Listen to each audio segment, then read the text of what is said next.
story you're about to see will be startling, but it's based on a true experience. Something unexplainable from behind the veil. You know, the world of a teenage girl can be full of wonder and delight. But not always. Sometimes it can become a place of confusion, terror. And that's just what happened to Ruth Cooper. Just keep looking up at the corner of the ceiling.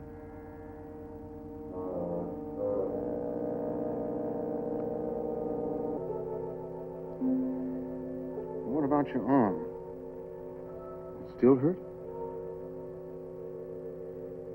Nothing hit you there? No. You didn't bump your head? No, it just feels kind of full. Uh-huh. All right, you can get up now. You go along with the nurse. She'll take some pictures.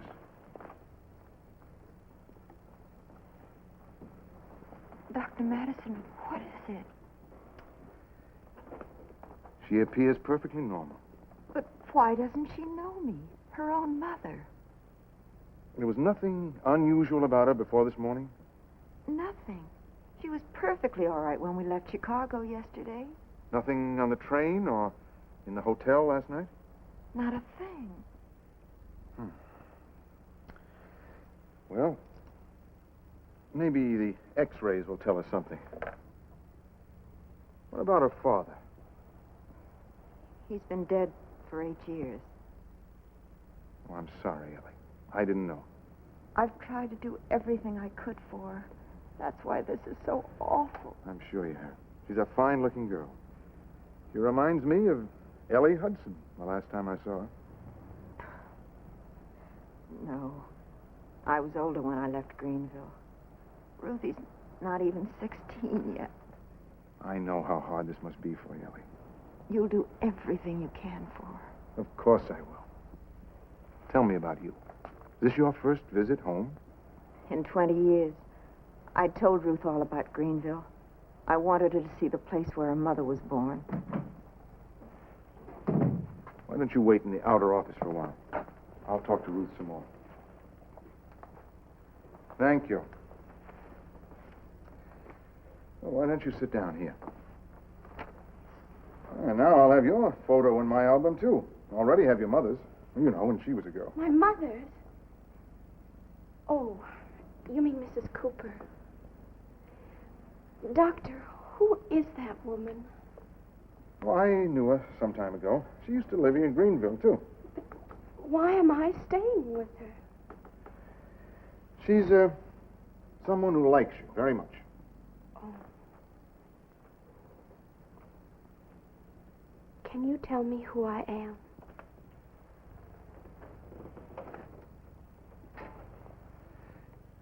Are you able to remember anything? Well, Mrs. Cooper told me that I'd never been to Greenville before. But on the way to your office, well, somehow it seemed familiar. In what way? I felt like I was coming home. Do you have any idea where home is? Not really. I just keep feeling that I've got to do something, but I mean, it's like when you're hungry, but you don't know what you want to eat. Doctor, am I losing my mind? No. If you were, you wouldn't be asking me that question. Now, try not to worry.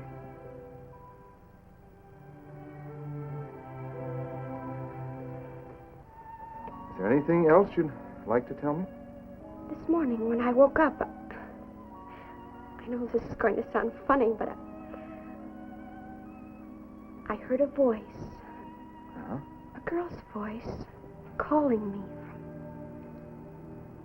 far away. Calling some name. What did the name sound like? I don't know. Well, I couldn't tell. I mean, we're so very far away. Well, it was probably Mrs. Cooper trying to wake you. Sleep fools us all the time. I'd like you to go back to the hotel now with Mrs. Cooper. With her? But why? Because she wants to help you, too. All right? You just rest, be quiet. We'll talk more later. Will you do that for me? Sure I will. Thanks, Uncle Dar.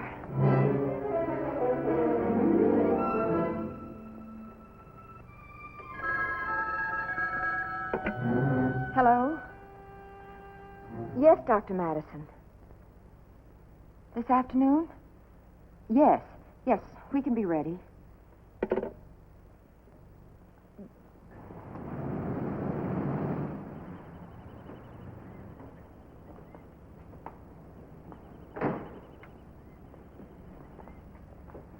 All right, here we are. That tree there. And that fountain at the side of the house.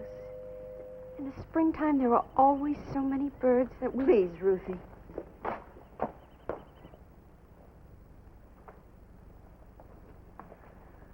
Hello, Ira. This is Mrs. Cooper and the people I thought you and Martha would like to meet. Mr. Perry. How do you do? How do you do? Ruth?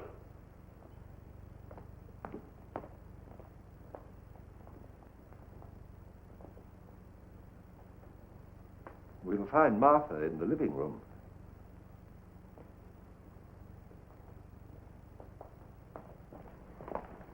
Oh, your leg seems worse again. You're Mrs. Cooper? Yes. Oh, do come in, please. Well, how's your golf, Ira? My, after 20 years. You must see a great change in Greenville. You know, we love this little town, but I wish I could see it through fresh eyes again like yours. Well, I really haven't had a chance to look around very much, but I'm sure Ruth is going to love it. Ruth, dear, I was just telling Mrs. Perry that I'm sure you're going to love Greenville. Oh, yes. I love this town. Why, how charming. Most girls your age would prefer the excitement of a big city.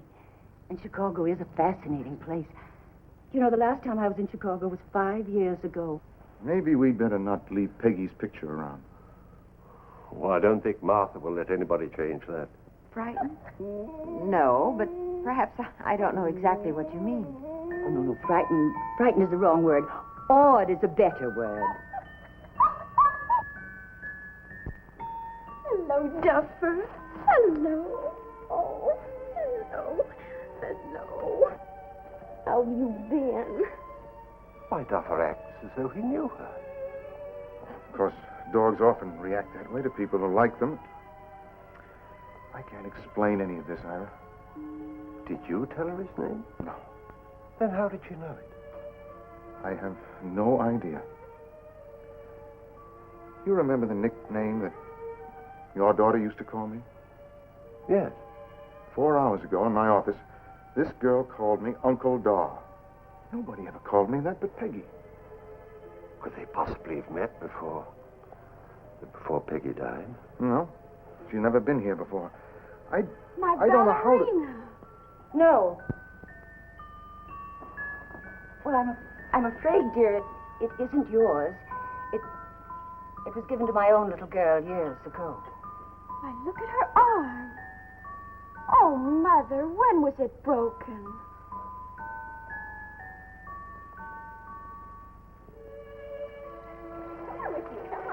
Come on, right around. Has the girl any chance of recovery? Yes, she has a chance. But I think a great deal may depend on you and Martha. What not? Ira, I would like her to come and stay here with you for a while. Live here? Yes, I think it's important. I think it may help to reduce her anxiety and her uncertainty. But how? Is it some sort of treatment? Well, it's one approach. You saw how she reacted to Martha and you. The dog, the ballerina. She seems to be following a definite pattern. In some cases, it's the only thing that's helped.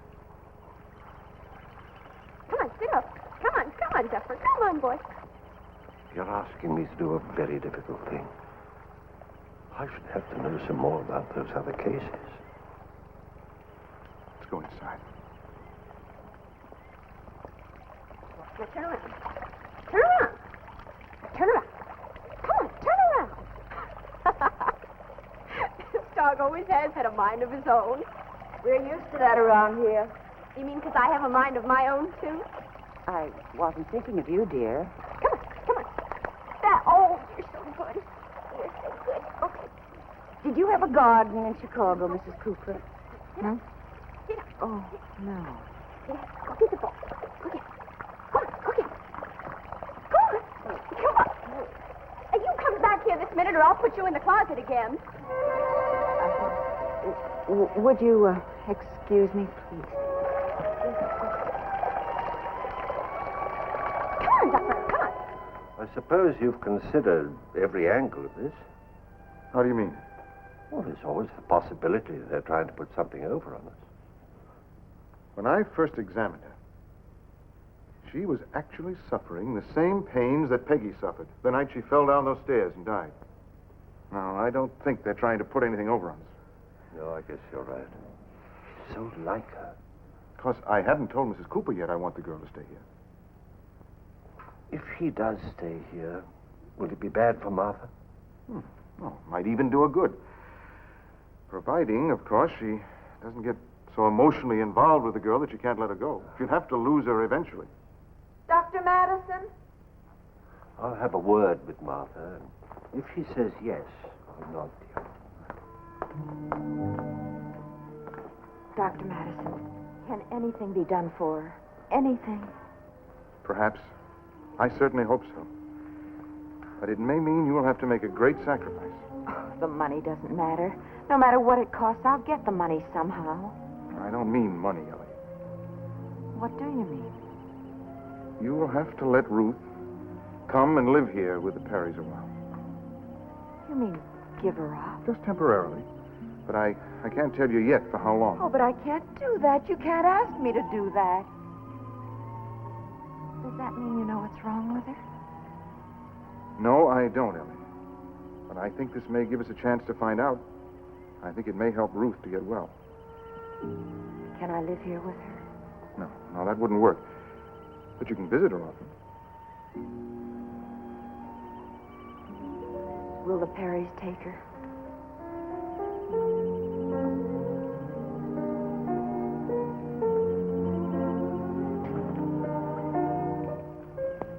Are you sure? Quite sure, dear. I think you should be the one to tell her. Mrs. Cooper, let me tell her. Dear, will you come here? Now, how would you like to stay with us for a while?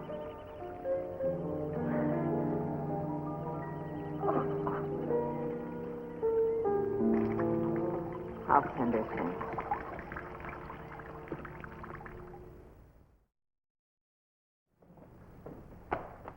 Mother?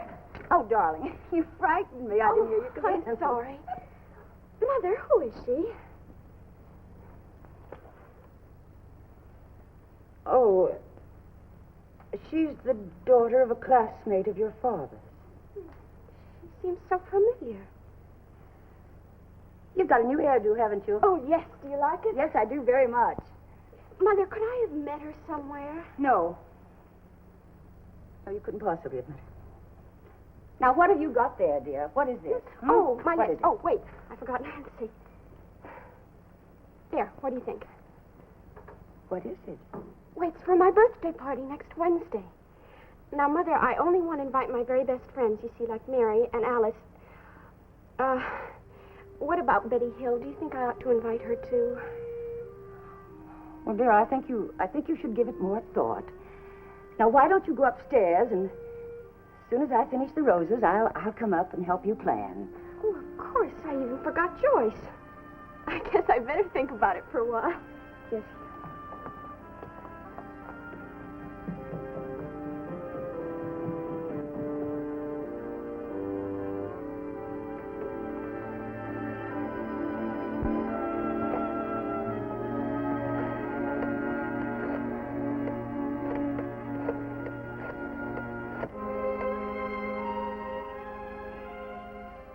Dr. Madison, please. This is Martha Perry calling. Will, something dreadful has happened. Well, what is it, Martha? The girl. She wants to have a birthday party. What? She believes that next Wednesday is her birthday. Will, that's the exact date of Peggy's birthday, and she wants to invite all of Peggy's girlfriends. Oh, that is something. All those girls are grown women now. Alice Brown has 2 children, and Kay Scott is divorced, and Mary Brown is in Germany. Wait a minute, Martha. Peggy didn't have any friends in on a party on her 16th birthday. Joyce Martin came down with diphtheria. Peggy was exposed. Oh, that's right. Why, Peggy was in quarantine at home. She may be able to recall it. We'll just have to take a chance. Be very careful what you say to her. Do you want me to handle it when I stop by tomorrow morning? No, I'll take care of it. I promise to help her plan. All right. Be extremely careful. Well, I'm terribly worried. That night 10 years ago, I know, Martha. I know. Good luck. And don't hesitate to call me at once if there's anything I can do. Thank you. Mother, look. You were right. Imagine my forgetting Virginia. Is that right now? Well, dear, it's a shame you can't invite Joyce. Why not, Mom? Well, Dr. Madison just phoned and said that Joyce came down with diphtheria today. Oh, no. Yes. Mother, I was with Joyce that last week. Does that mean that I've been exposed? Oh, I don't know, dear, but we'll ask Dr. Madison when he comes by in the morning. Well, if this means I can't have my birthday party. Oh, now, dear. Even if you can't have girls your own age, well, we can plan some sort of a party. With who'd come? Well, now, let me see. Dr. Madison would come. And then there's Mrs. Cooper. Mrs. Cooper? Yes, you like her, don't you?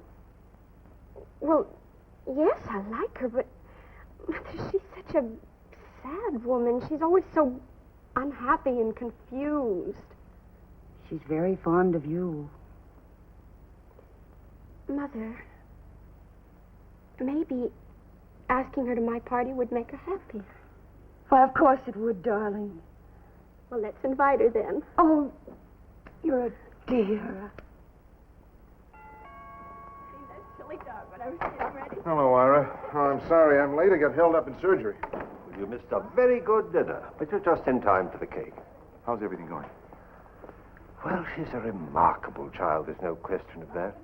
Martha's grown to love her, and, well, so have I. Good. Every time Martha sees those stairs, she thinks of Peggy falling. You've done wonders with her, Ira. Her happiness at this time is very important to her treatment. Even if he goes on believing that she's Peggy, There's no easy answer to that. It's a risk we have to take. it's not easy for us. Ira!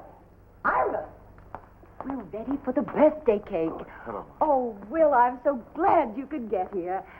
Will, do you know, I think Peggy came back so that this time she could really have a happy birthday. Hi, Uncle Dar. Oh, hello, my dear. Happy birthday. Thank and many more of them. Oh, thank you. I'm so glad you could come. Why isn't this table beautiful? Do you like it? Ritzy. What happened? Happy birthday to you. Happy birthday to you. Happy birthday, dear Ruth. Happy birthday to you. It's the happiest birthday I've ever had. Now blow out the candle. Oh, but make a wish first, dear. 16.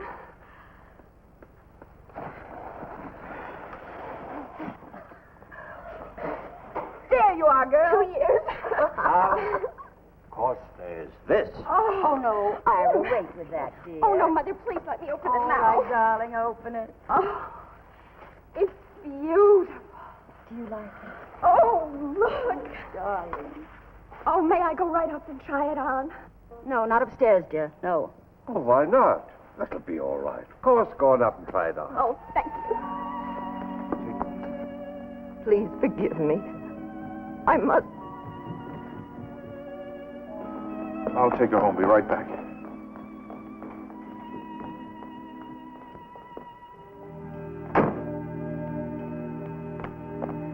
It's all right, Ellie. I'll take you home. Well, I'm terribly worried about Martha. So am I. We've got a problem on our hands. I don't know how much longer I can go on with this. That girl is still convinced that she's Peggy, and poor Martha is beginning to believe that it's really true. I've got to do something right away. I'll be back as soon as I can. No, Peggy, no. Oh, Mother, what's the matter? I just want to show Uncle Dar my ballerina. No! No, Peggy, no. Stay there. Don't come down. But I've got to come down. No. Oh, no! Peggy. Peggy. Peggy. You scared me. I almost fell. But you're all right. You didn't hurt yourself, now, did you? But you yelled at me and Mother screamed. Why did she She scream? was afraid you were going to fall. Ira, get Dr. Madison. Martha! Please, get Dr. Madison quickly before she dies. I'm not going to die. I'm not.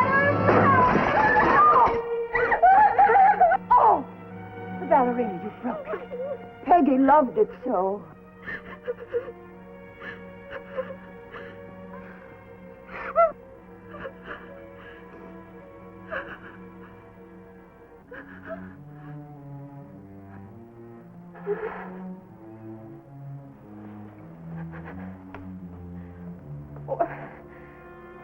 Who are you? Where's my mother? You've been visiting with us, friends of your mother. Now let's go home and give her a surprise.